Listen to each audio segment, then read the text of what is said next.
I'm on her website, and she says, "Who am I?"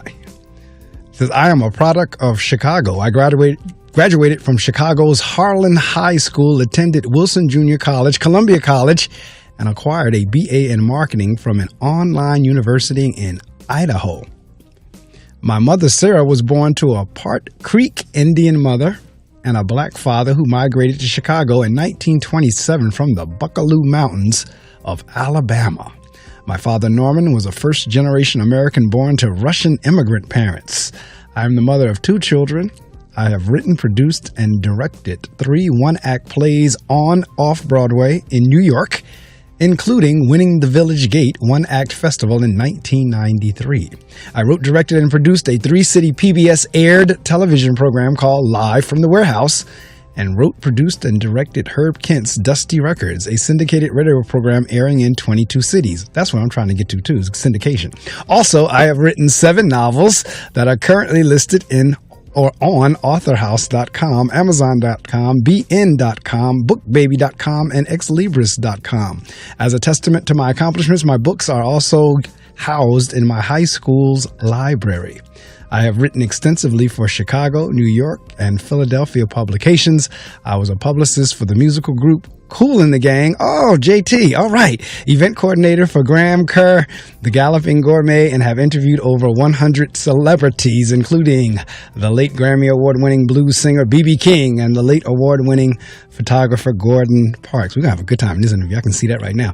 What have I done? Author of 2 Years of Heaven, nominated for the 2015 Phillis Wheatley Book Review Award for Excellence in Nonfiction, and nominated for an honorable mention from the Chicago Writers Association. Author of the award-winning book, The Lie, winner of the 2013 Excellence in Literature Award from the African American Arts Alliance of Chicago. Author of The Smoke Ring, The Pact, The Gordian Knot, and working on her 5th book in the Howard Watson mystery series called Standing People, due out in 2018, and White Sox and Other Baseball Worth Mentioning for Women. She's a columnist for the Examiner.com newspaper, an editor for the Chicago Defender, a writer, and a publicist.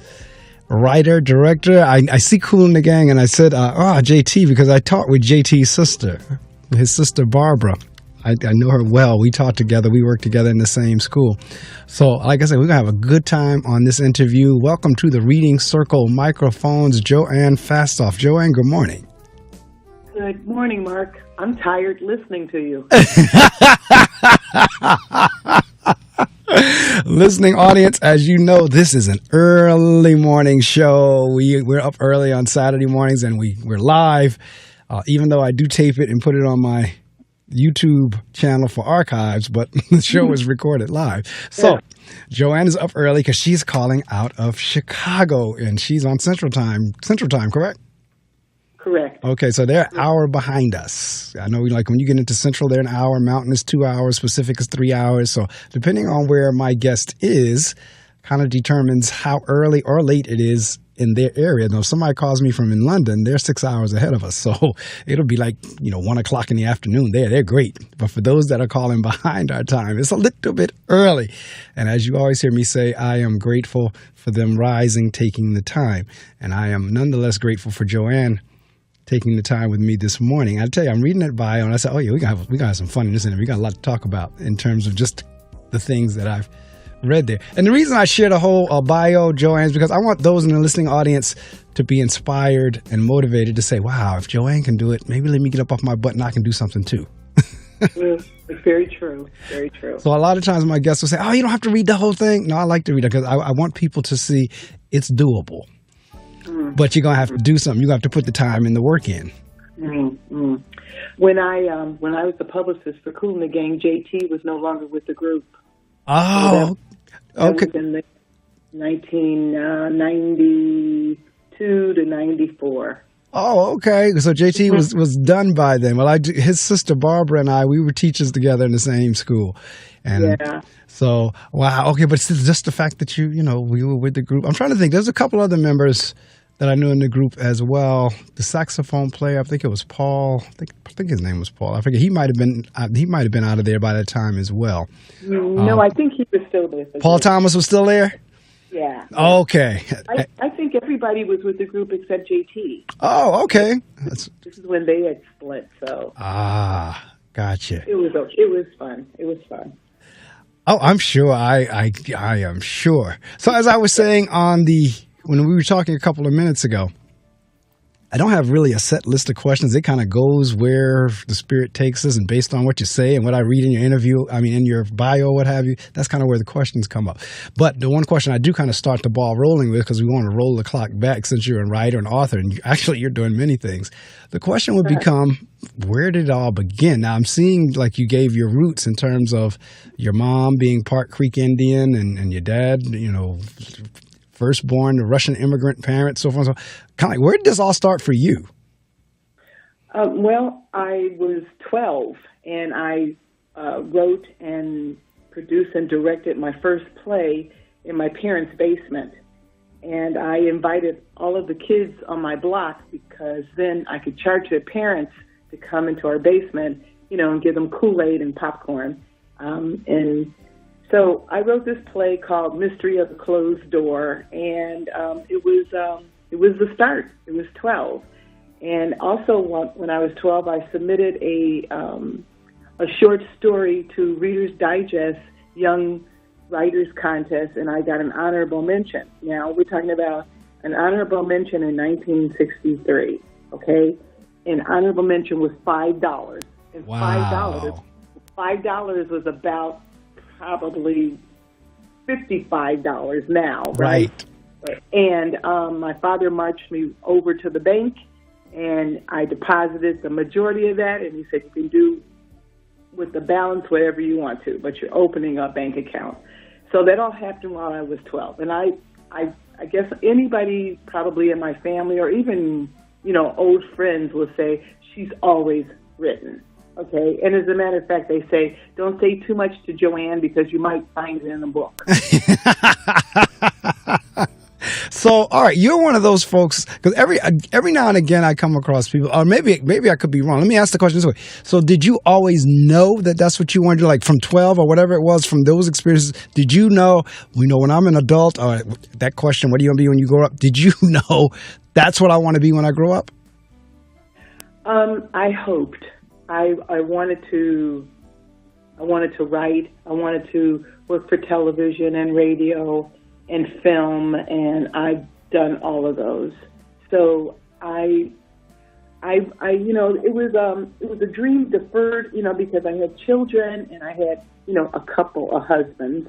And, but it was, once I got myself together at 40 years old, it was nonstop because I was trying to catch up on what I had dreamt decades before. So the answer is, I had hoped that everything that I dreamed I could work on and it would come true. All right. The reason I asked that is because I have this theory that I kind of think bears out, and that is, and it doesn't have to be, because I don't want people to feel like they have to know at 8 or 9 or 10 years old like, definitively what they want to be when they grow up. However, what I've observed is for those who had an ideal at that time, they generally meet or exceed their dreams or expectations, or either become very successful. And the two people I always use as examples are the saxophonist Kenny G and former President Bill Clinton. Because if you ever read their bios, at very young age, just like you, like 8, 9, 10, 11, 12, they definitively said they were going to be. Kenny G said he was looking at the Ed Sullivan Show. Now, you and I are close in age. We're a few years apart, but we're close. We're old enough to remember the Ed Sullivan Show. Absolutely. Kenny G was watching the Ed Sullivan Show and saw this guy on there playing this instrument. He didn't even really know what it was, but he said, that's what I'm going to do and be. And from that point on, everything he did was toward that goal. Bill Clinton was kind of like the same way. He met John F. Kennedy, and from the point of meeting Kennedy, said, I am going to be president of the United States one day.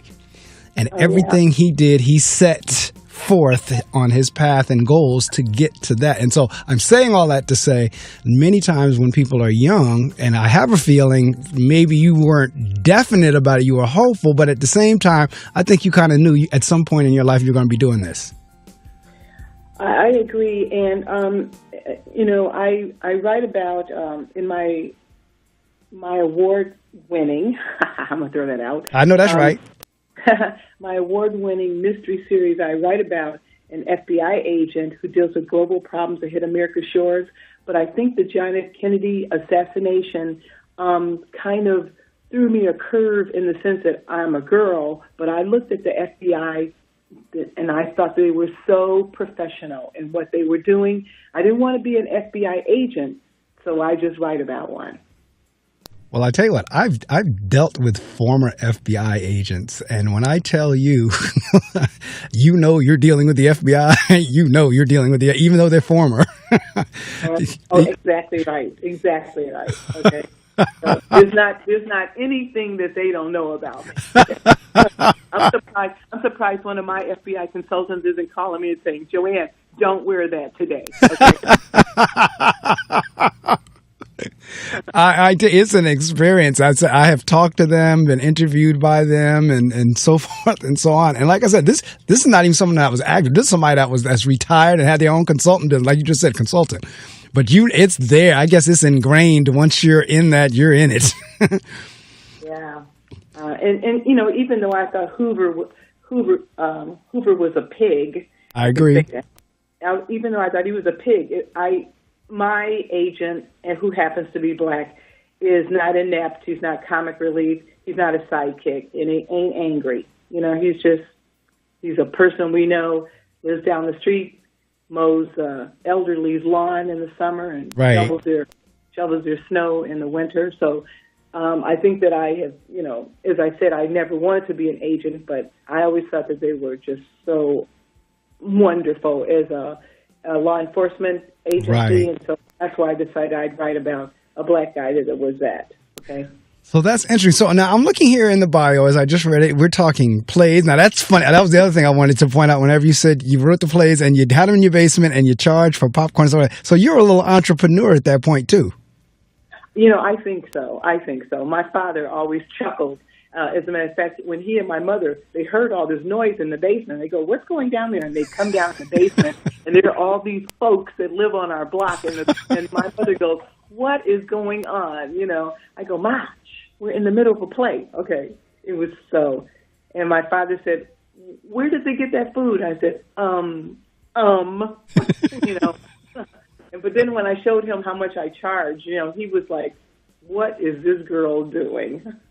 But even, I mean, that to me, it's hilarious, but at the same time, it's inspiring in terms of at that age, you had that entrepreneurial spirit. You had the wherewithal to not only write the play, but we're going to perform it and then charge folks to come watch it at that age.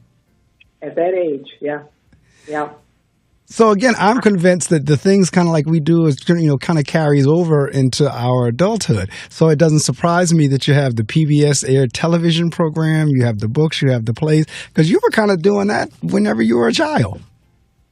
Yeah, and I didn't know that I was different. Okay. You certainly would be different now. That's for sure. I don't know about then, but now. And I only say that because I work with children every day. And maybe it's the population of children, but I don't think it's just my population. I mean, I don't see it. I mean, I'm quite sure it's there for some. Or let me put it this way.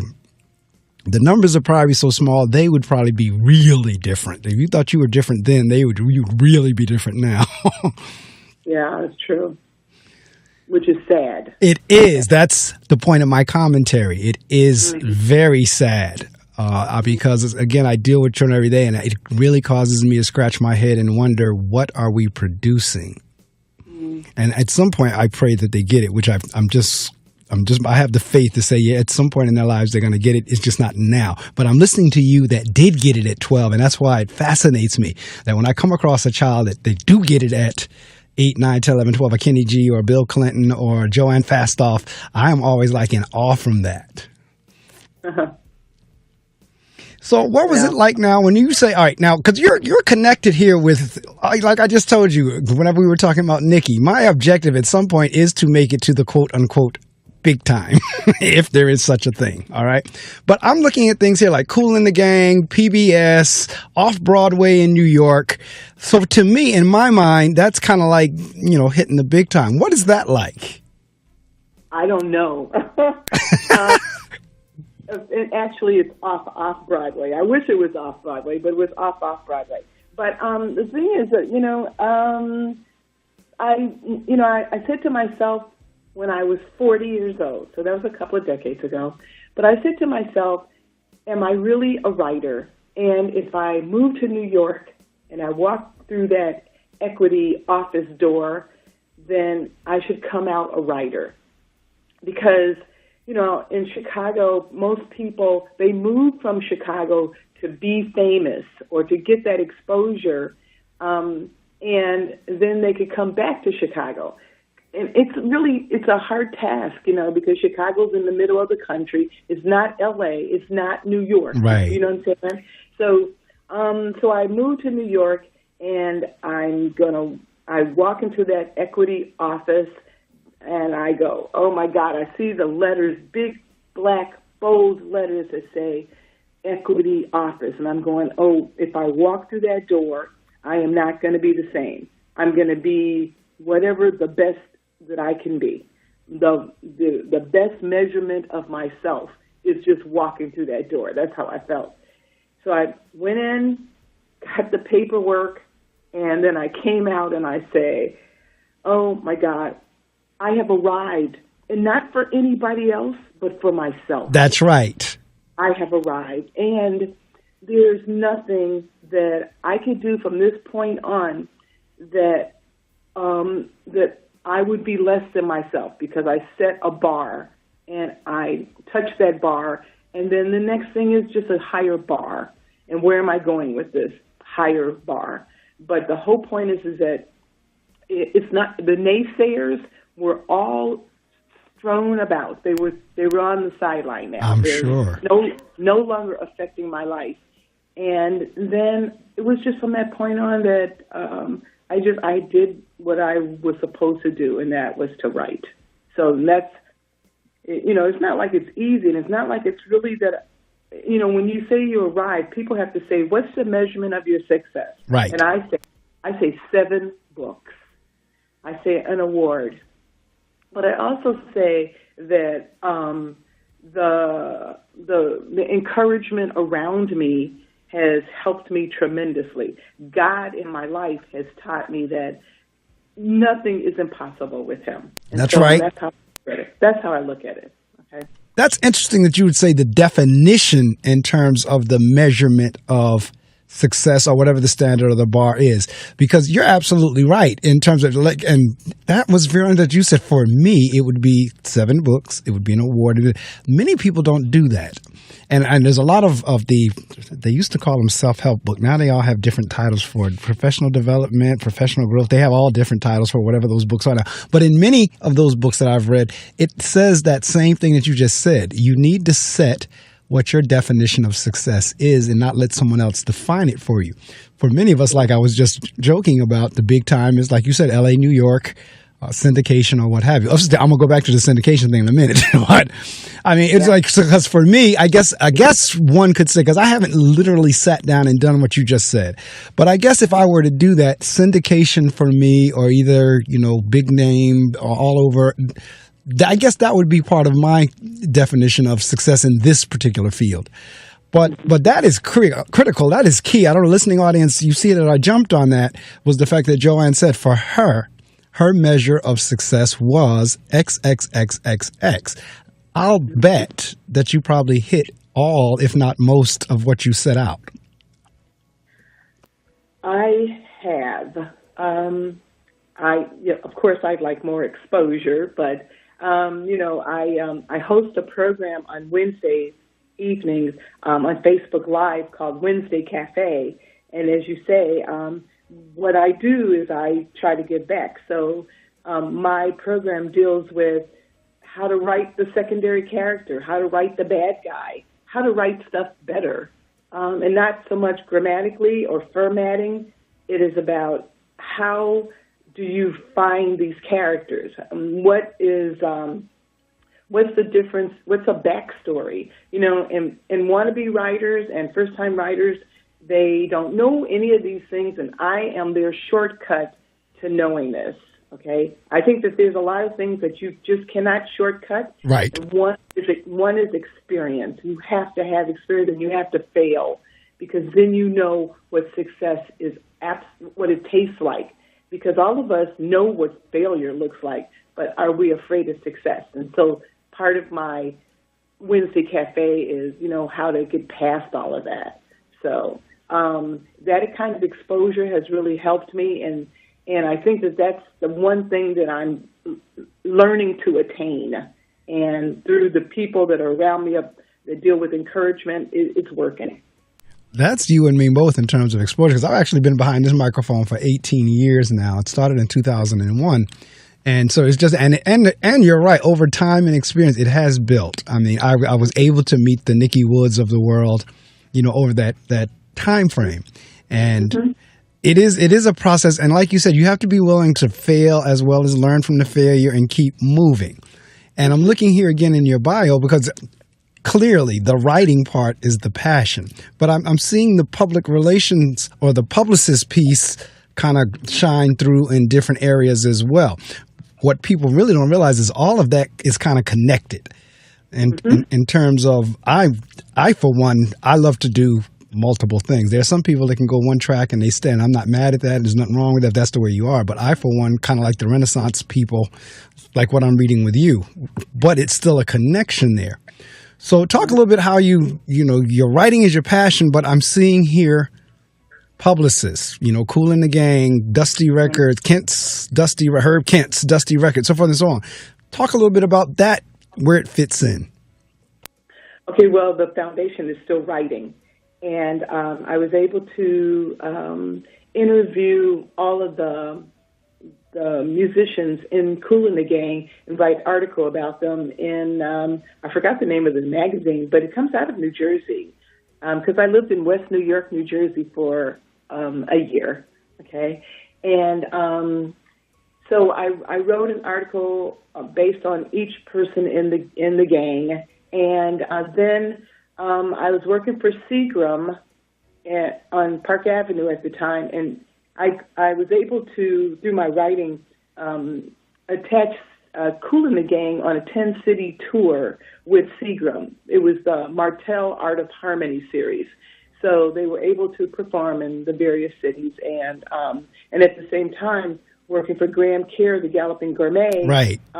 His executive producer happened to be in one of my classes that I was teaching at a Discovery Center on event marketing. And it was it's all still, the foundation is writing. Okay? And my thing is, if I could write, I could write anything. And so that's how I looked at it. And based on my writing, I was able to do those two jobs simultaneously, by the way. And it worked, and I went on the 10-city tour with Graham Kerr because he was pitching his book, Heart and Healthy, and I was getting him into various events in each city that he was going into. So it just worked for me. I'd write the press release, or I'd write some little whatever about Graham and then get it into that city, and then it just worked. Okay. So, and Herb Kent, he was out of Chicago. He just died a couple of years ago, probably at 90 years old. All right, now. I know 90, all right. Yeah, I've known him since I was a teenager, and he had interns on his radio program all the time, and I interned one Saturday night playing oldies records, okay, and all the high school kids, they said, "Oh my God, JoAnn Fastoff is on the radio from my high school," right? And they would all tell me what to play, and then I got a sense of what people, if you listen to people, they'll tell you what they want, right? Okay? And so, I write what my script would be. Herb would look at it and he said, "That's good," and then he'd help me out. And then when I became an adult, I said, Herb Kent is so awesome, and I would like to, just syndicate a program with him in other cities that don't know about him but know this music. And Tim Reed, the actor, was the host of the show. Okay. And so I wrote Tim Reed's script every week.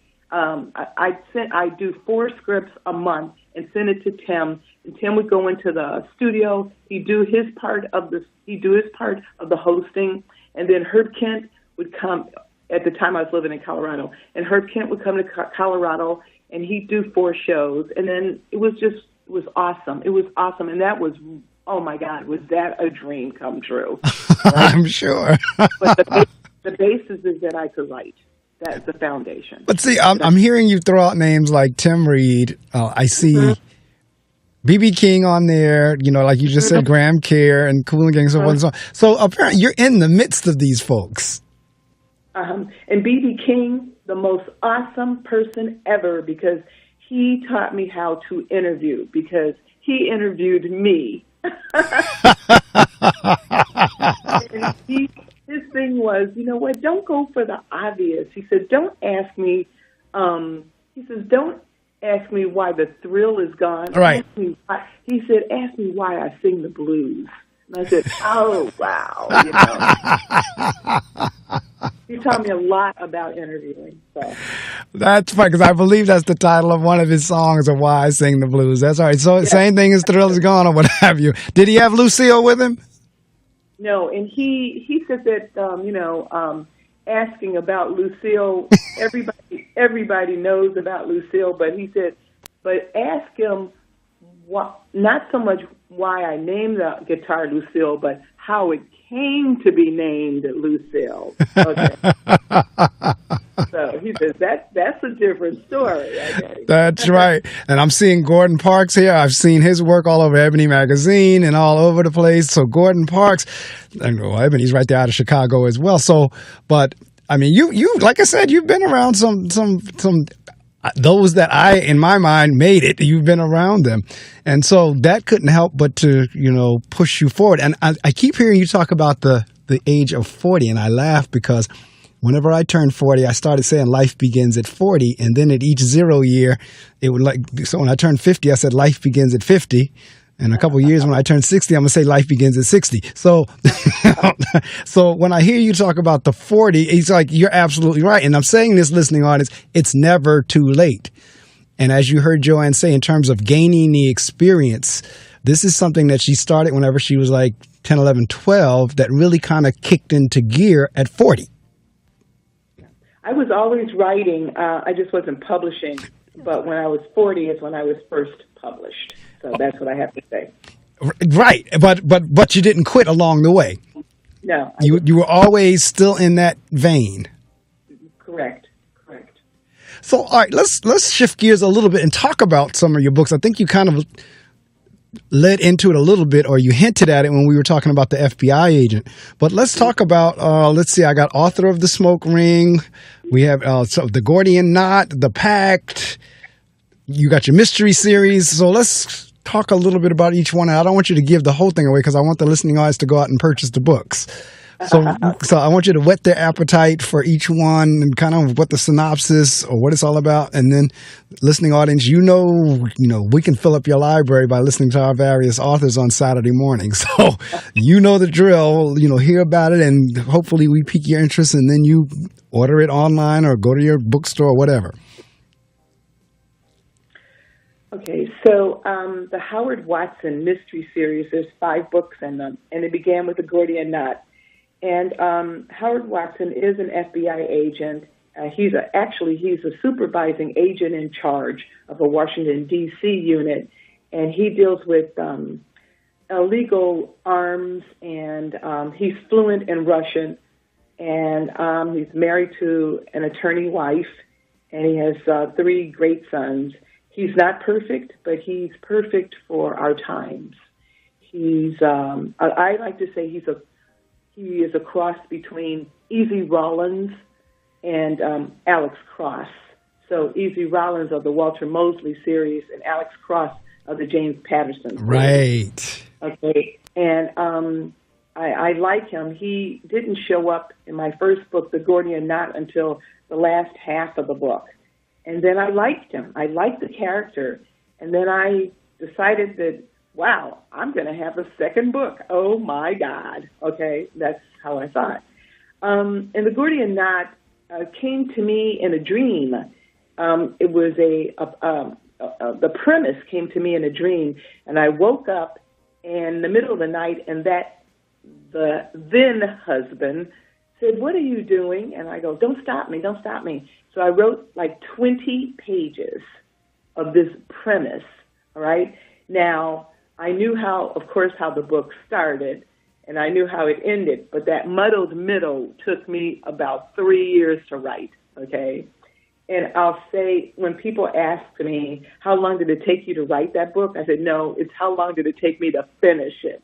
Right. The finishing is the operative word here, okay? Finishing something. So then after the Gordian Knot, then I wrote The Pact, which is about 3 women who, this is the premise, execute is in quote marks, execute a drug dealer in the forest preserves of Chicago. And they thought that they killed him, but they didn't. Their new enemy did. So that's The Pact. And then the next book was The Lie. And The Lie is about illegal diamonds heading into the United States, and the couriers who carry these diamonds into these, this is based in Philadelphia, and the couriers that carry these diamonds get murdered, and there's 5 of them. And so my FBI agent has to find out who's killing these couriers, before another one is killed, all right? And that would be Howard Watson again. And then the next book, and The Lie was my first award-winning book, all right? And then the next book was The Smoke Ring, and it's about illegal tobacco smuggling. And people don't understand that is a billion-dollar industry. And when governors of the various states in the United States say that they're going to raise the age of people to deter smoking, and then also raise taxes on cigarettes right. to balance their budgets, neither of those things are going to happen. You're not going to balance your budget, and you're not going to deter people from smoking, okay? So the illegal tobacco smuggling is my book, Smoke Ring, which was optioned for film, but the option ran out, and I wasn't really crazy about the group anyway. So, and then my next book was The Standing People, which is currently out, and it's about illegal logging out of Madagascar and human trafficking out of Beijing, China. And what do those two have in common? One Chinese family operation in the United States.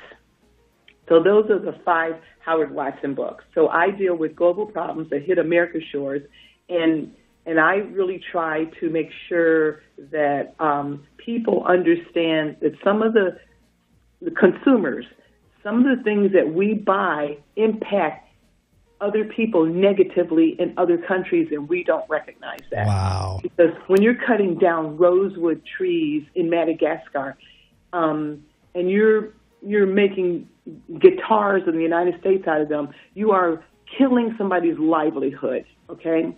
Because once you cut down all these trees in Madagascar, what are those people going to have? And the vanilla that comes out of Madagascar is not enough to sustain all the people in Madagascar. And then the other thing is, we talk about human trafficking. We see young people, being waitresses and waiters and doing lawns and stuff like that. And we don't recognize that perhaps these kids, these young people, are being trafficked, and their parents don't know where they are. They were brought to the United States with the belief that they were going to get these wonderful jobs and stuff, and it's not true. So even though my books are fiction, my backdrop is always a current event, and I don't change. I'm not going to change the illicit diamond industry. That's not going to happen. JoAnn Fastoff is not going to solve that problem. But I am going to solve one person's problem, and that's what gives me creative license. Well, so your books really are, I know you just said they were fiction, but they sound like they're faction. Like there's a large combination of both.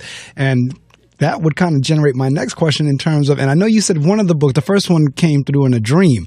What about the remaining ones? How did kind of like your ideas come from them? Was it just current events or what's going on in the world, or did they come through in dream form, or is it a continuation? Kind of talk a little bit about how we evolve from one to the other. Okay, I like reading global news. So when I read global news, because I know what's happening local, and really right. I don't, okay. So I don't want to deal with local. I want to deal with global, and I want to deal with global that might impact my life without even knowing it. So I read global news, and then I try to read something that's obscure, like illegal logging. Who's thinking about that? Right. Well, Gibson Guitar's thinking about it because they got sued for $325,000 for making some of their guitars out of rosewood, and rosewood is illegal to import it into the United States. Wow. Okay. And lumber liquidators were sued because some of their red-looking lumber was actually rosewood. They swear they didn't know it, but these are lumber authorities, and right. they did know. They were sued, and it was on 60 Minutes. And I'm going, wow, it's not as my subjects are not as obscure as they might be to this group that's around me. But because people always say, where do you get this from? And right. I just read something and it catches my eye, and I go, wow, this would be a great story. But and that's literally how I do it. I think this would be a great story. This has caught my eye. This might be sad that's caught my eye, But let me write something good, maybe out of one person's story about this bad situation. See, the obscure, I know exactly what you're talking about because my blog is called The Critical Thinker. And that is exactly the premise of the blog, is to come up with something that you may not necessarily know of or think about, or it may give you a different perspective. So the fact that I'm hearing you say that like tickles my fancy because like especially the example you just used, like, and listening audience, and I was just talking about it earlier this morning in terms of us learning something new every day, just something you didn't know. So JoAnn just provided me with something that I was clueless about, and that was the whole thing about illegal logging. Had never heard of it. I mean, I didn't see that 60-minute episode, so I didn't know anything about it. But that's what I'm talking about in terms of us broadening our horizons, our experiences, and our knowledge base. And it sounds like, JoAnn, that's what you're doing there in terms of it's an obscure, but it's a real subject. That's true. That is so true. And so that's on my fiction side, the Howard Watson Mystery Intrigue series. And then on my nonfiction side, I wrote one book called 2 Years of Heaven, and it's based on the idea that if you could live the 2 best years of your life forever and ever and ever, would you want to do it? So I interviewed a bunch of people for the book, and it whittled down to 24 people. And they talked about the 2 years in their life. And it had nothing to do with having children and had nothing to do with having a spouse. It was all about singular happiness, all right? And it was very interesting because heaven is, the book 2 Years of Heaven means that heaven is defined as the best 2 years ever and forever, okay? And I found it very interesting that some people would say, well, I don't know if I had 2 years of happiness. And I go, well, you ain't in the book. or the guys took the longest to get back to me. Women were like right on. And, and the thing is that, so like somebody might say, well, I don't know if I want to be in the book because I wouldn't want my wife knowing that I had some kind of happiness outside of her. And I say, well, you ain't going to be in the book, So it boiled down to various people telling, and the 2 years, they were always, one time was in their youth, and the other time was when they were way in adult age, okay? But the people in the book, they range from, at the time, 22 to 80. Wow. So it was awesome, okay? And the 22-year-old, hers was 2 years in a row that she was cancer-free. All right? So it was awesome. It was awesome, okay? So that's one book. And then my other nonfiction book is called White Sox and Other Baseball Worth Mentioning for Women. And so I am a Chicago White Sox fool. Right? I am a White Sox fool, okay? But what I wanted to do was I wanted to write a book about the White Sox, but I wanted to write about not the regular old statistics and, things like that. I wanted to write a book that women could read and they would actually go to a game based on my book. Right. So I had to spell it out in layman's terms to women. So, and I'm a photographer too. So a lot of the book is a lot of photography. Like I have a picture of the field, and I noted first base, second base, third base, outfield, foul lines, and I would say what they were, things like that. And of course, it's some people, like a guy would say, well, this is like baseball for dummies. I said, excuse me, just because you don't know something, doesn't mean you're a dummy. Right. This is a baseball book for somebody who says, I would really like to know more about baseball, but the guy that's in my life is too preachy. So I say, well, let me write this book without being preachy, okay? So I not only write about the White Sox, I write about women in baseball, and I write about the Negro League in the sense of Minnie Minoso coming to the White Sox. Right. Okay? I write about why the number on a uniform is retired. I write about the White Sox whose numbers are retired. And I write a little blurb about those people. I write about the guy that takes care of the field. We call him the sod father. Okay? All right. That's Roger Foster. I write about the logo and how many times it's been changed. I write about I know you don't know this, but there is a mascot Hall of Fame. All right. And it's in Whiting, Indiana, which is like 20 minutes from Chicago, okay? So I write about all those things, and a lot of the guys that have picked up this book for their wife, okay, or their sister or their mom or their daughter, they said they had to buy 2 books because they really liked it, and they didn't know some of these things that I wrote.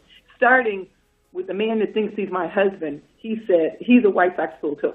And he goes, I really like this, Joe. And I go, well, thanks, okay? I didn't know this, or I didn't know this. And my whole point was to write stuff you didn't know. Absolutely. Mm-hmm. So those are my 7 books. Well, I tell you what, in terms of, and I just said it a couple of minutes ago, in terms of learning something new every day. Now, I've learned a couple of things new this morning already. I didn't know they had a mascot Hall of Fame. Now, I'm not surprised they have one, but I didn't know they had one.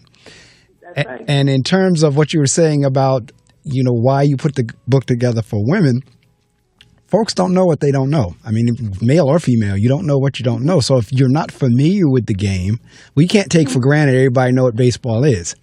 So if you have somebody sitting in a baseball game talking about touchdown, or in a football game talking about home run, they don't know what they don't know. That's the whole point of teaching and learning. I mean, like, say, for example, if you were to put me in a cricket game, I would need your kind of book for cricket. Matter of fact, I probably would need your kind of book for soccer, even though I know a little bit about it. I don't know as much about soccer or cricket as I would do about baseball and football. Mm-hmm. So, well, soccer, football in Latin. That's right. Soccer is hockey on grass. Right. But I will mention one thing, Mark. You said it'll come back to me, but the book was well received, and even some of the White Sox players, are in the book, and I didn't know that I was going to be writing this. It's just that women would say, that the game is just so slow. It's so slow. And I go, do you like football? And they go, yeah. I said, same 3 hours. That's true. The time is the same amount of time. That's right. Same 3 hours. I said, but guess what?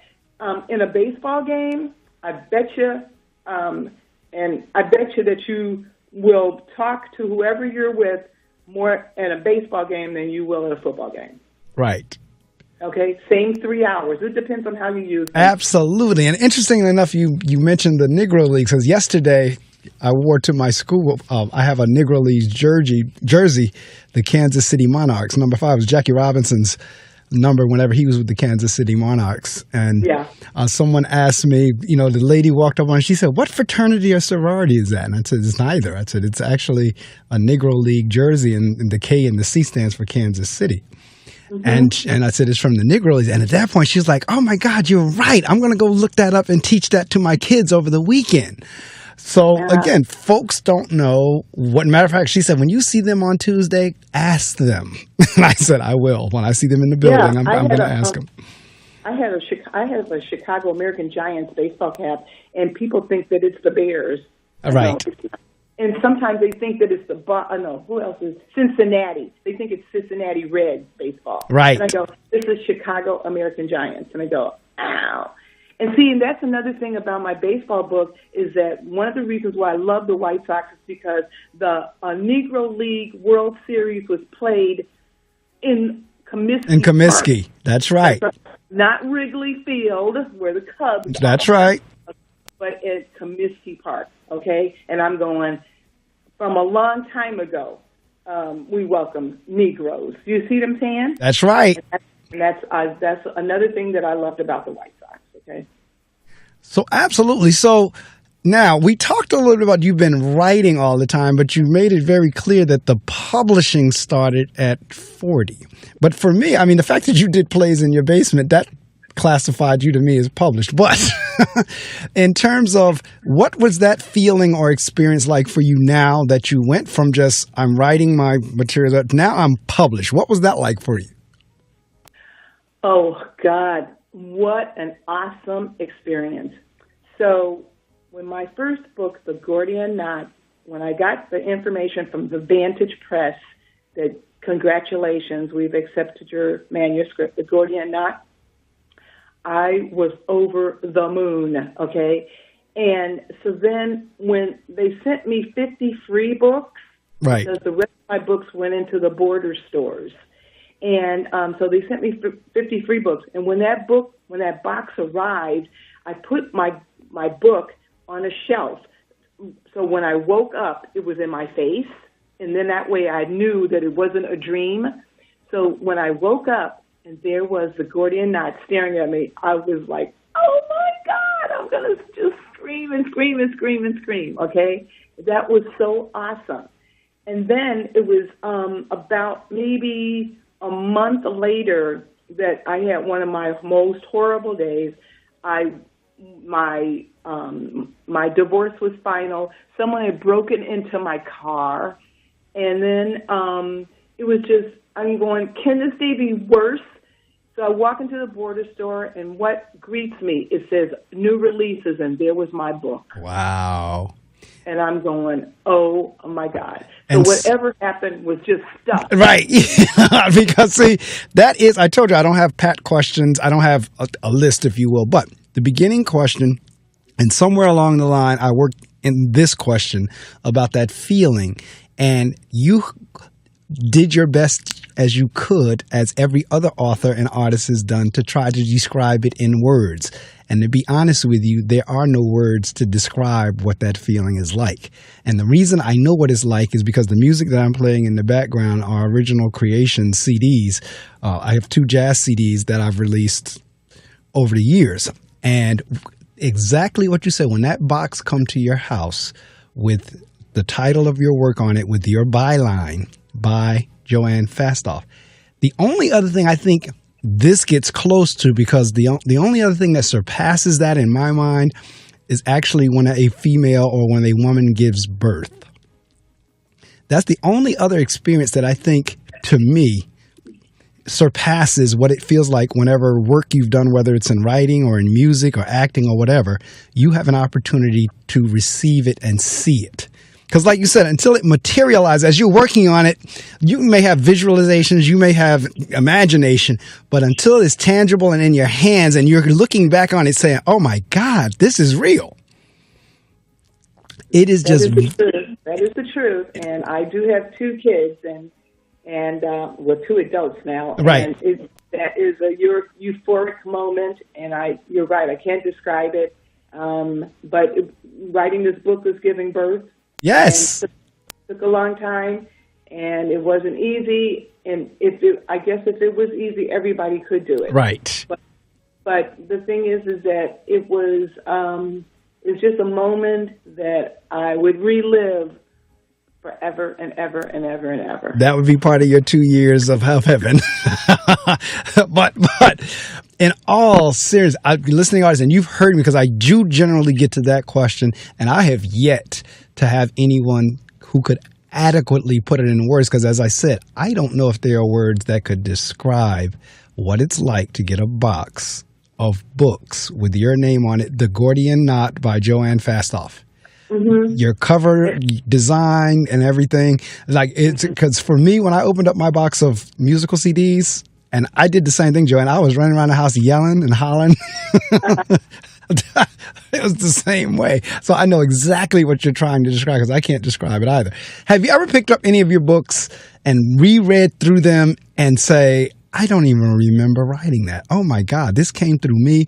I mean, have you? Because I know I'll listen to my CD sometimes and say, oh my God, I don't even remember playing that lick. I don't even remember playing that chord. I don't remember playing that melody. Do you ever have that experience with your books? Well, I'll tell you something.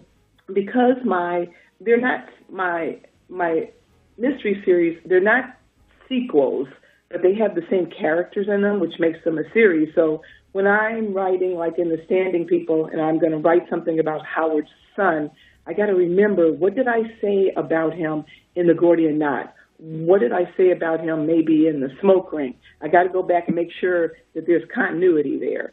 So it's not like I don't remember writing that. Actually, I say to myself, wait a minute, is he 22 now? Because in The Gordian Knot, he would have been this.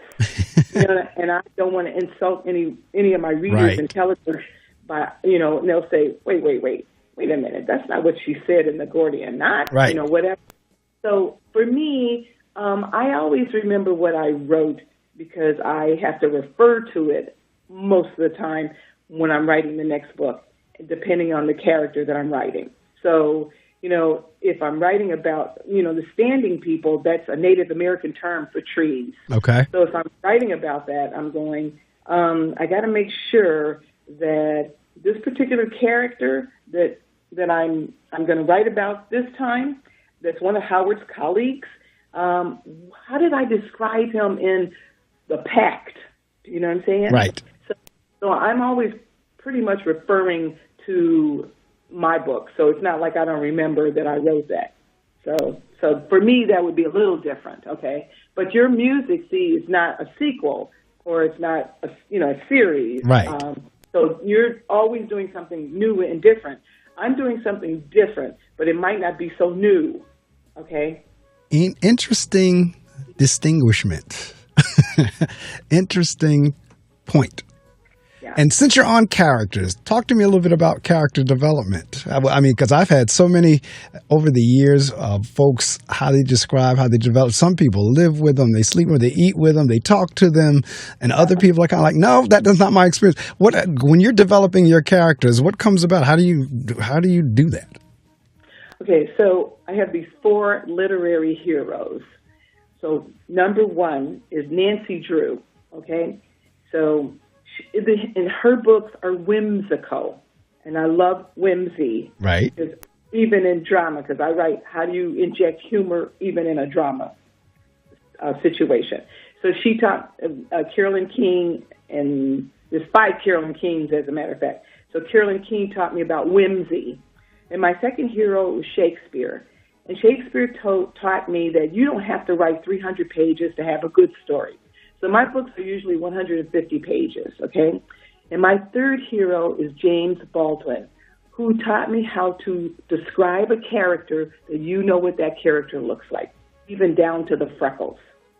And then my 4th hero is Walter Mosley, who taught me about presenting a problem and making more of that problem before you resolve it.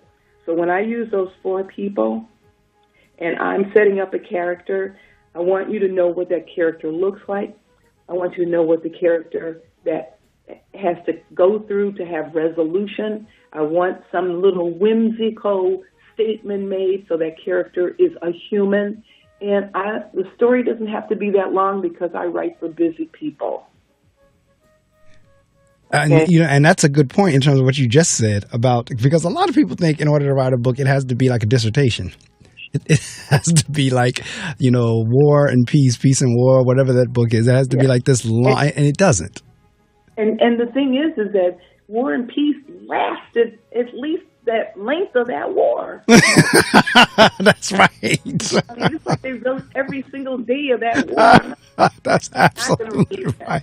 I'm not going to read it, okay? So,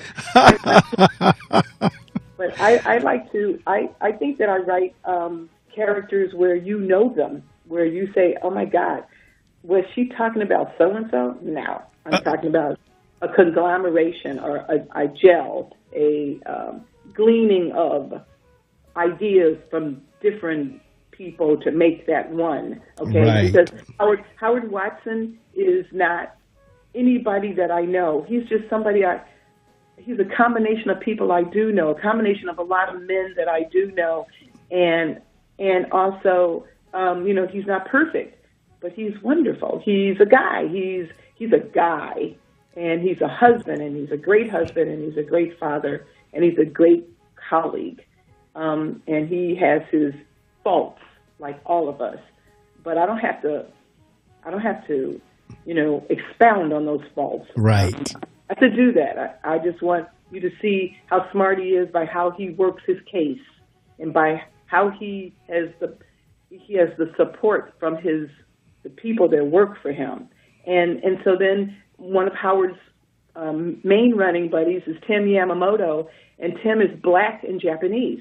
And I interviewed a lot of guys that were black and Japanese, and they told me their history. They told me how they were perceived in America, and so I have to write those kind of stories. And then his other colleague is Ahmad Waverly, and Ahmad has these dreads, and he graduated cum laude, from college, and he's an IT, he's an inventive guru, okay?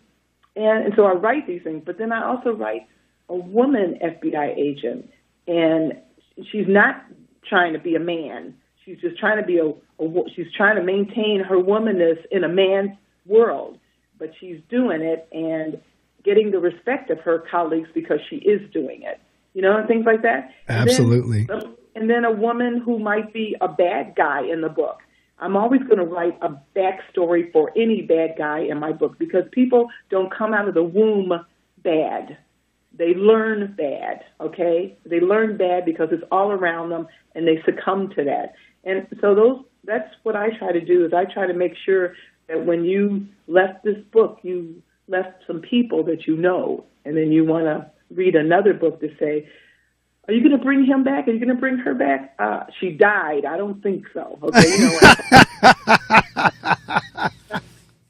Well, I did have a guest one time that, when we were talking about character development, said he had the full intention of killing a character off, and he wound up loving the character so much that he couldn't.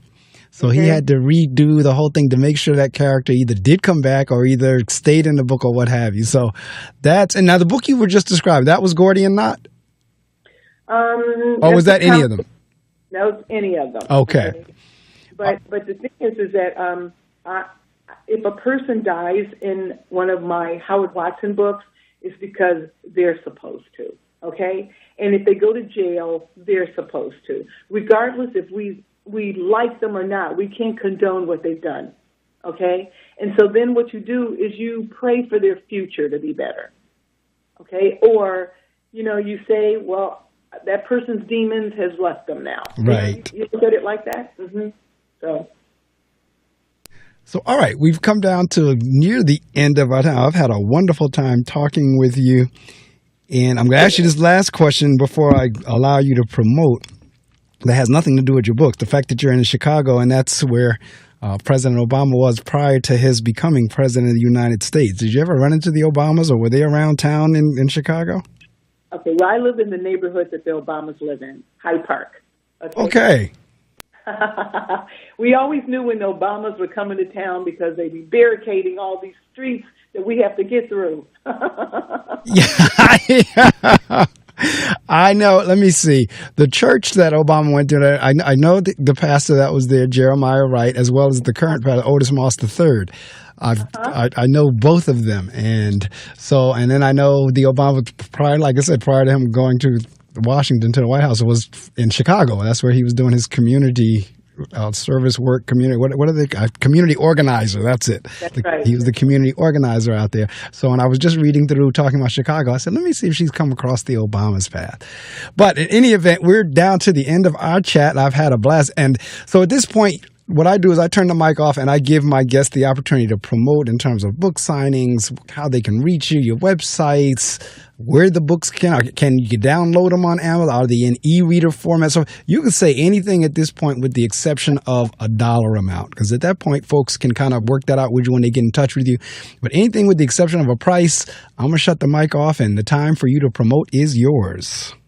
Oh, well, I just want to say thank you so much, Mark, for taking this time to allow me to say my stuff, okay? All right.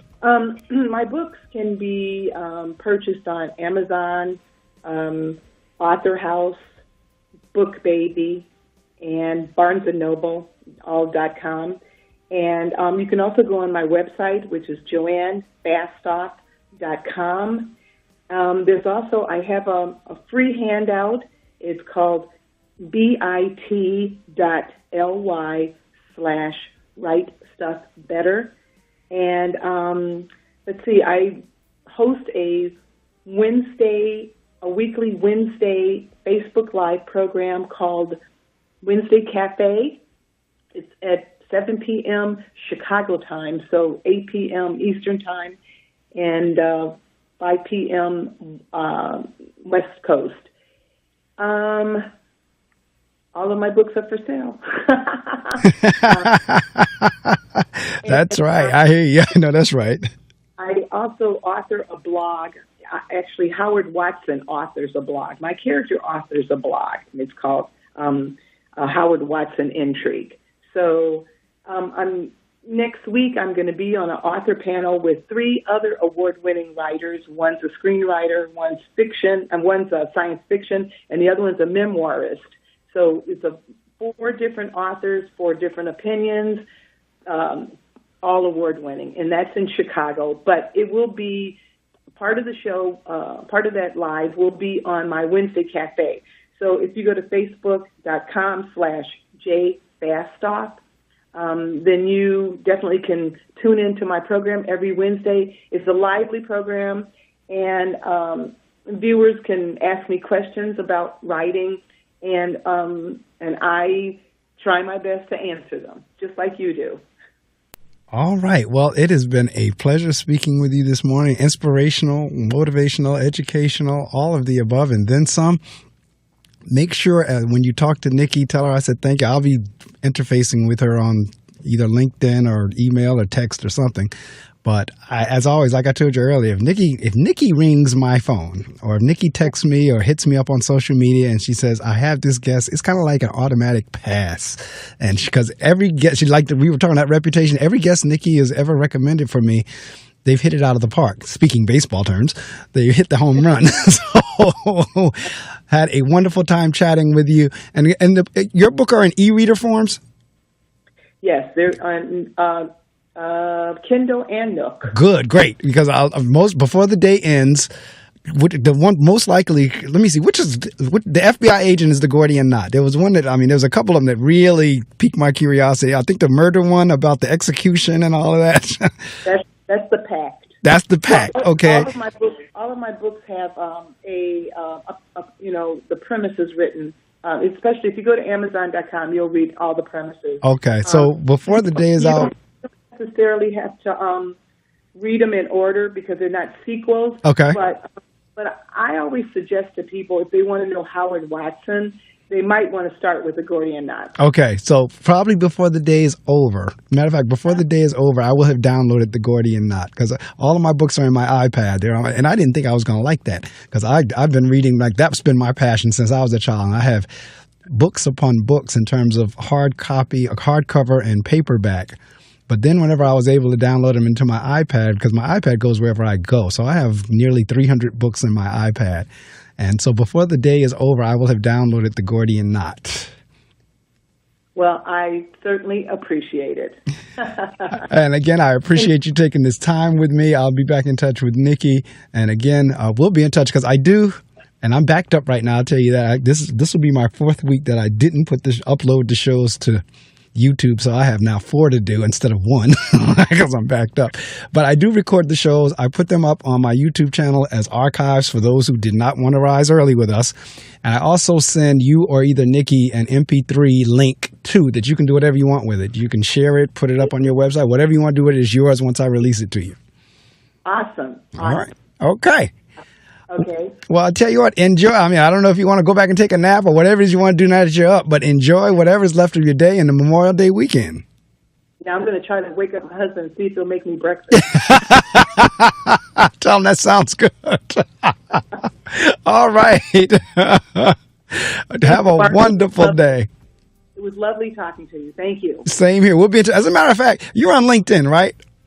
I am. And on the LinkedIn, you have your married name along with, I got to make sure I had the right one because I think I sent an invitation to you last night, but it had another name after Fastoff.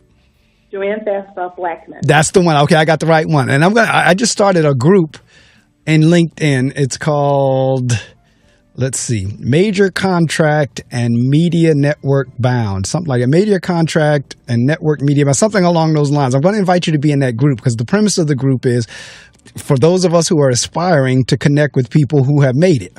So I'm going to invite you to be a member of that group once you accept my invitation, if you haven't already accepted it, to be one of my LinkedIn connections. I'm going to invite you to that group because what I'm trying to get the group to do on LinkedIn is discuss with each other, okay, how did you get to where you are? How did you build your audience? How did you do this, that, and the other? So I'm going to invite you to that. I'd love for you to be a part of that, and you can go in there and promote your Wednesday Cafe in there. Wonderful. Okay. Thank you so much. All right. Thank you. Again, have a great weekend, week, year, life. All right. Take care. All right. Well, that brings us to the end of another reading circle with your host, Marc Medley.